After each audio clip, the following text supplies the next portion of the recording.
Tara! Leila! Nay! Itatapos, Clara. Hindi po. Buti na lang umuwi ako agad. Dahil ang lakas ng ulan, tapos ang taas na ng baha. Hindi po kami tatakas, Nay. Tutulungan niya lang po ako makakit sa taas kasi po tumataas na po yung tubig eh. Ako ba pinaglololo mo? Po. Di ba sabi mo, talk ka ngayon? Eh, di ba sabi mo? Halik na! Halik na! Tulungin kita, ha? Sige! Tama na! Yan! Madam! Hindi na babae sa'yo dyan ka!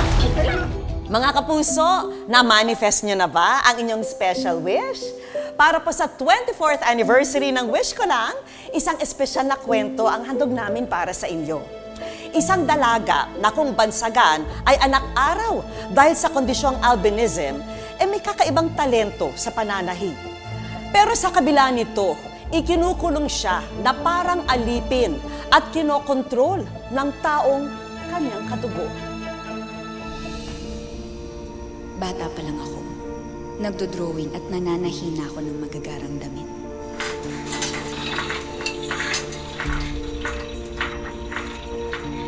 Wala naman ako ibang pwedeng gawin at pagkaabalahan.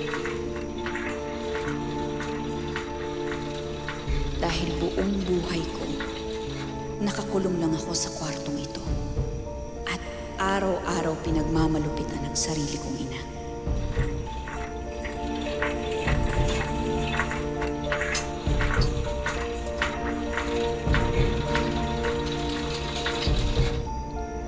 Oh, nagawa mo na ba yung pinapaayos ko sa'yo? Ayokong masisira ako kay Congressman Villaluz. Ako ang pinagkatiwalaan nila sa gown na gagamitin ng anak niya para sa debut.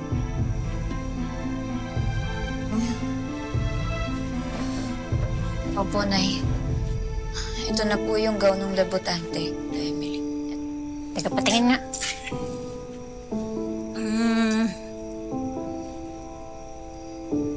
Okay na to. O, sige na.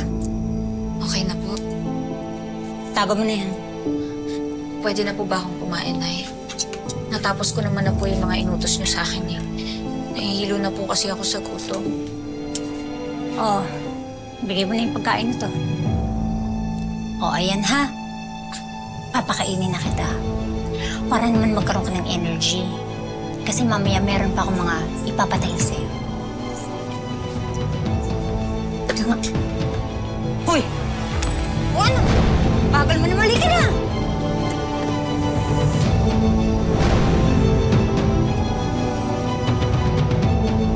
Tinutulungan ako makalaya ni Daniel.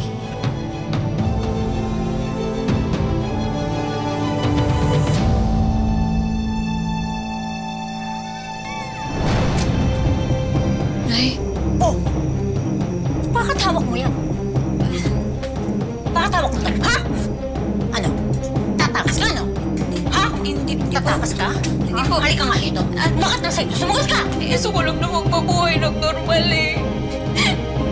Anak niyo po ako. Bakit ganito niyo ako tratuin? Bakit hindi niyo ako kayang mahalin?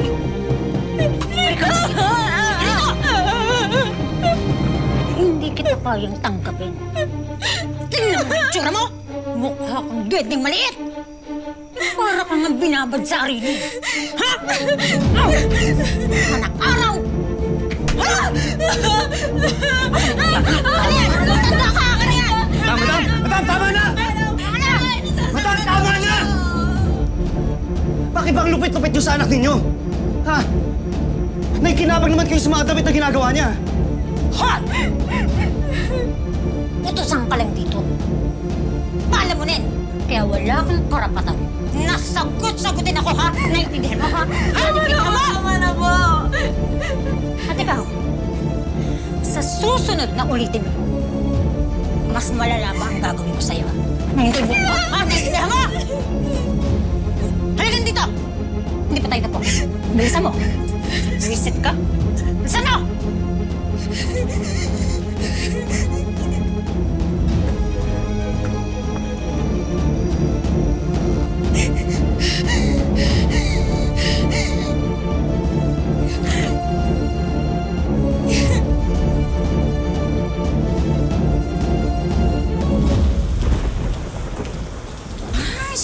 ang ulan sa labas. Ano ba yan?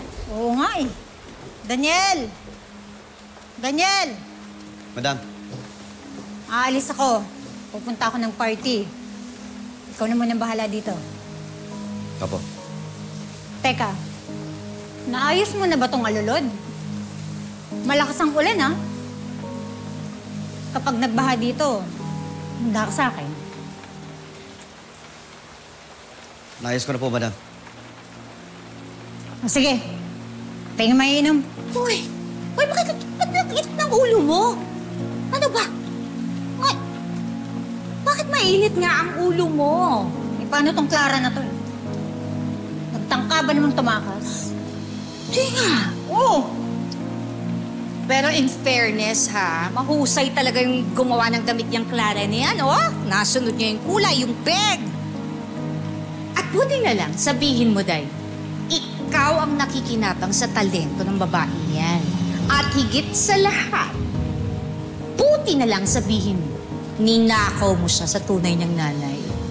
Hindi ba? Oh, tumawa ka ngayon. Kawawang Clara. Dahil hanggang ngayon ang alam niya, ako ang tunay ng nanay. Kaya yung nanay niya, andun. Hanggang ngayon nakakulong pa rin. Ano? Hindi pala totoong anak ni Madam Selma si Clara. Raymond! Raymond! Anong nangyari? Bakit mo iniwan si Selma sa altar? Alam mo kung totoong mahal ko, di ba? Napilitan na pakasalan si Selma dahil sa kasunduan ng mga magulang namin. Pambahid utang lang ako. Alam kasi nila nanay at tatay na baliw sa akin si Selma.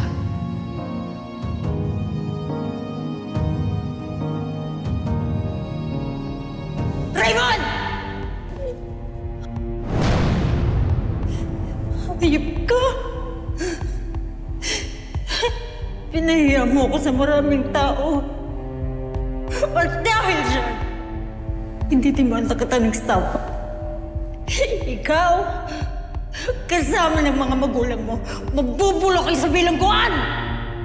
At ikaw, ha? Ikaw! Tama na! Ano ba? Agaw ka! Agaw ka! Please, Pero sisiguraduhin ko sa'yo na magiging miserable ang buhay mo! Selma, tama na, please. Pagbabayaran niyo lahat to. Tandaan niyo yan!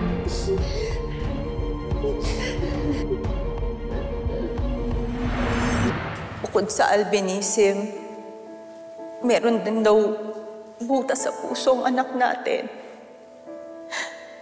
Kailangan ng operasyon, milyon-milyon daw ang gagastusin.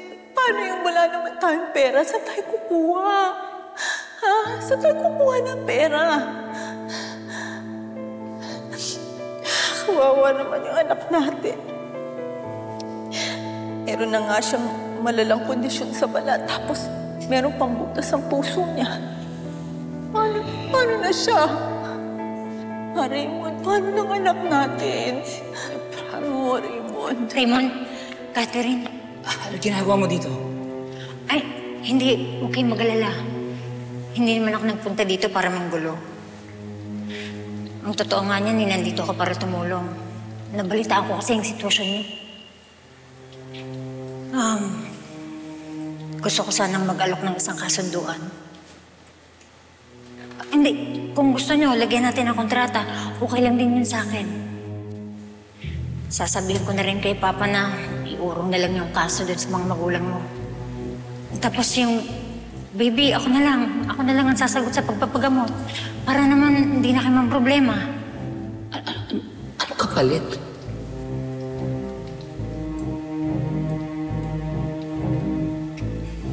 Ikaw at ang anak mo. Saka na kayo tumira. Bumuo tayo ng isang pamilya. Gagawin ko lahat para mabuhay ang anak ko. Pero hindi ko siya pamimigay lalo na sa katulad mong halimaw. Mahiya ka nga sa sarili mo. Magkaroon ka naman ng konting respeto. Hindi ka mahal ni Raymond at kahit kailan hindi ka niya mamahalin. Kaya lumayas ka na! Lumayas ka na!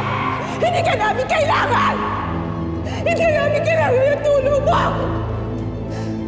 Catherine. Kaya namin to! Catherine. Catherine, kung ito na yung paraan para mapagamot natin at mabuhay natin ang anak natin. Hindi ako papayag. Para sa anak natin, Catherine. Para mapagamot natin ang anak natin. Catherine, para sa anak natin.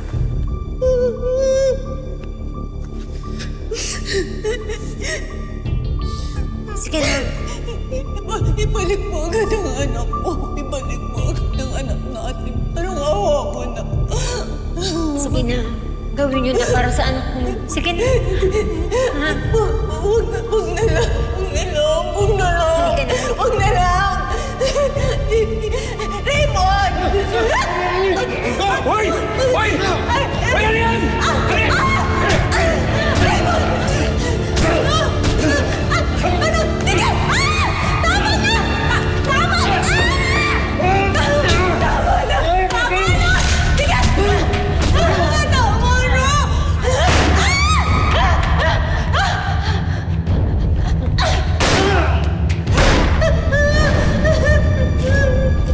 Raymond! Raymond! Raymond! Raymond! Raymond! Huwag mo ko iwan! Raymond! Parang awa mo na! Raymond! Tulungan niyo kami!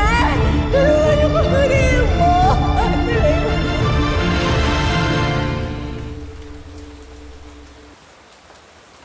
At habang nagdurusa ang mag-inang yan, ako, eto, paganda ng paganda, payaman ng dahil kay Clara. Eh, ganyan naman talaga dapat ang buhay. O, di ba? At least, may napala ako sa pagpapagamot ko sa kanya ng bata pa siya. Napapahirapan ko na siya, mayaman pa ako. Napakasama pala ng ginawa ni Madam Selma sa totoong pamilya ni Clara. Kailangan malaman itong lahat ni Clara.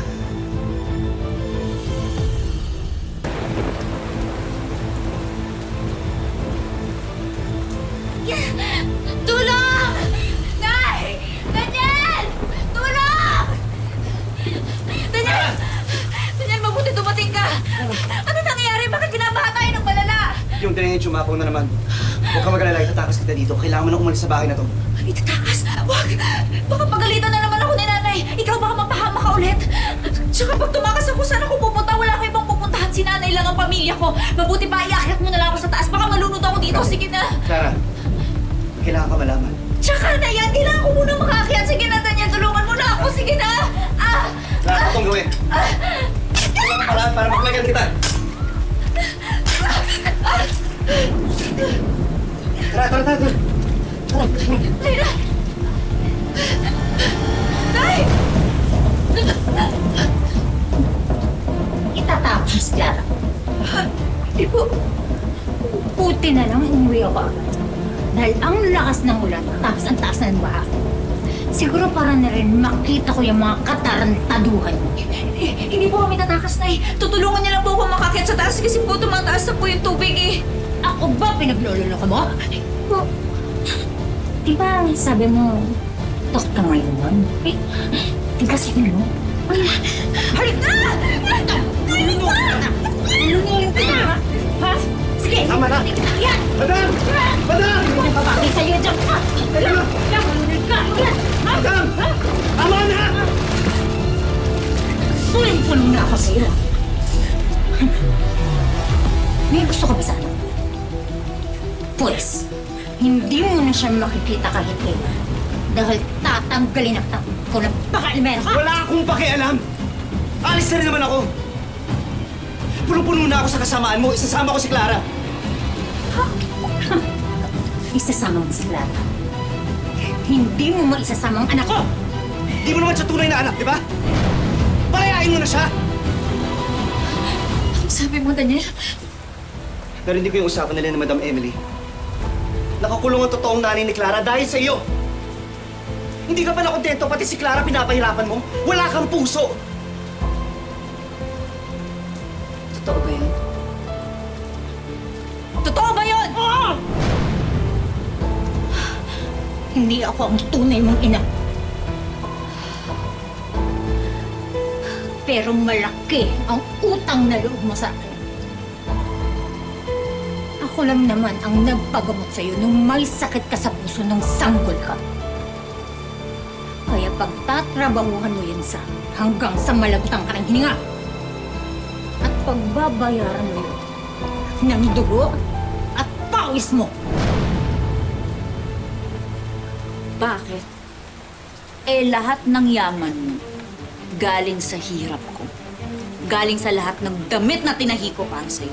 Kaya siguro naman bayad na ako sa inyo. Hayaan mo na lang akong umalis at hanapin ang totoong pamilya ko. Tapos na ako magpaalipin sa'yo. Hindi! Hindi ka alis!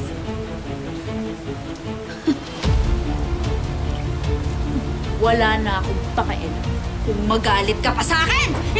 Ah! Ka dito! Ah! Hindi ka dito! Ito na mabagay sa'yo! Ka! Dapat matagal ko nang ginawa to! Alam mo lang na hindi na mo pala kita nga! Hala, sige! Inumin mo yung burak na yan! Kasi wala yan ng budhi mo! Hindi ba't nabubulok! Makinig ka sa ninakaw ang lahat ng dapat sa akin. Yung mga tinahi kong damit, yung karapatan ko, yung buhay ko! Kaya ngayon, hindi na ako magpapapi sa'yo! Tayo na, Daniel! Clara!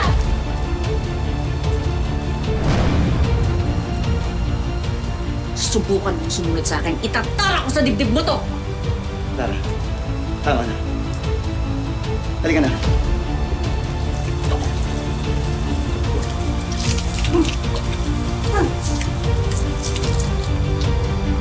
Pagkakatali ko eh. Okay? Dilan na. Sa paglaya ni Clara mula kay Selma, magsisimula siya ng bagong buhay. Ang dating inaaliping si Clara, makabangon na kaya? Ang luhag! Ang laki! Ano to? Bakit tayo nandito? Anong meron? Naalala mo nung nakwento ko sa'yo na meron akong maliit na lupa na naipundar sa tagal kong naninilbihan kina Madam Selma? Paano mong paggagamitan noon? Kaya, binenta ko. Kaya, nirentahin ko na rin to sa landlady natin. Pangarap mo magka-shop, di ba? Ano?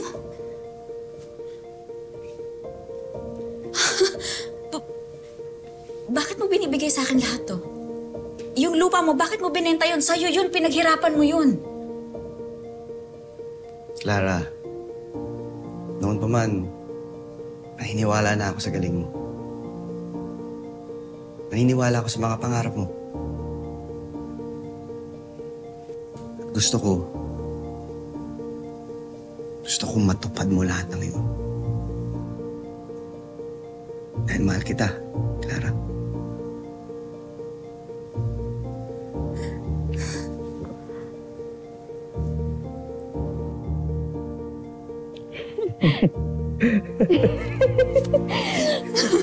Sa atin na to?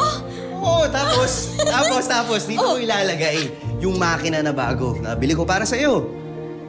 Baka next week sa Makalawa, dito na yun. Abangan mo, napakaganda. May bago akong makina? Tapos, ilalagay natin sa social media lahat ng mga designs mo, lahat ng mga gagawin mo. Para makita nilang lahat kung gaano ka kagaling.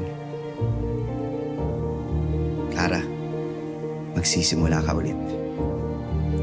Matutupad mo lahat ng mga pangarap mo.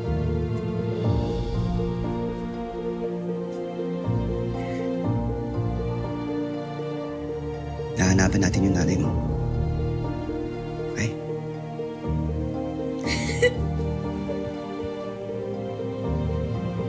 Salamat, Daniel.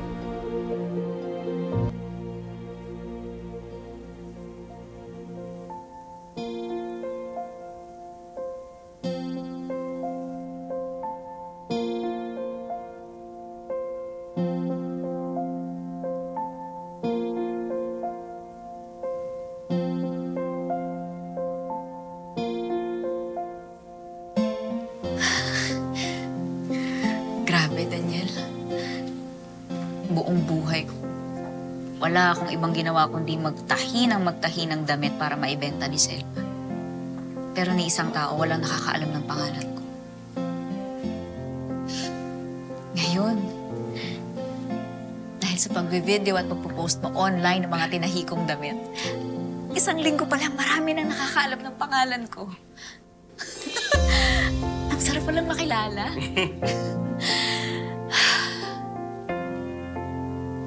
Huwag kang mag-alala. Maibabalik ko rin ang lahat ng ipinuhunan mo, Daniel. Huwag mo na isipin yun. Ang importante, natutupad mo na yung mga pangarap mo.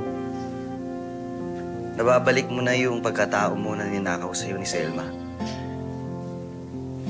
Clara, masigit pa sa pagkilala ang nararapat sa'yo. Makikilala ka ng mga tao dahil sa galing mo. Mahusay ka. Tignan mo, daming tao dito ngayon.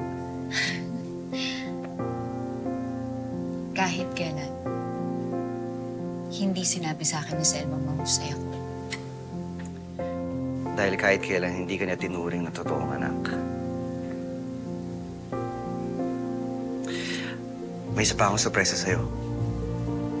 Ano yun? Tungkol sa nanay mo. Tungkol kay nanay? Bakit? Ano nangyari? Nahanap ko na kung saan siya pinakulong ni Selma. Nakikita ko na si nanay.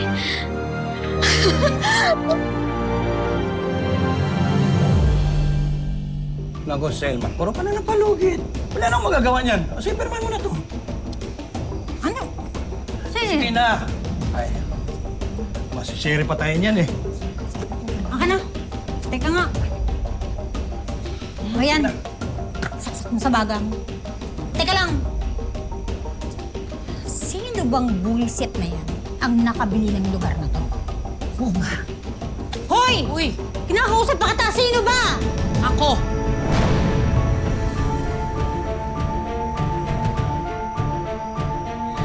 Masyado kang matapang, ano? Porke ba nailabas mo na ang nanay mo kriminal? Alam ng Diyos na wala akong kasalanan kahit nakulong ako. At yun ay dahil sa kagagawan mo. Yung net na... Bukas na agad. O sige, walang problema. Etong kulay na lang gusto mo?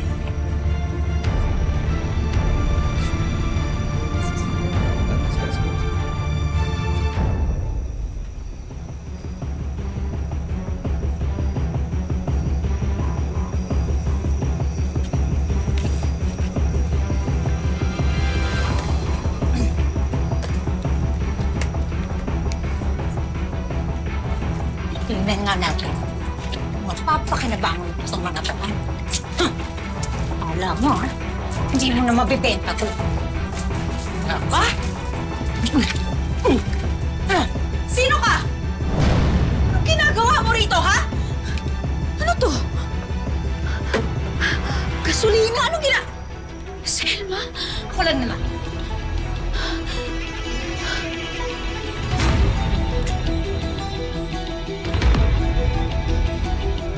Hindi ba anak Arpa? Tingnan nga natin kung hindi ka nasusunog.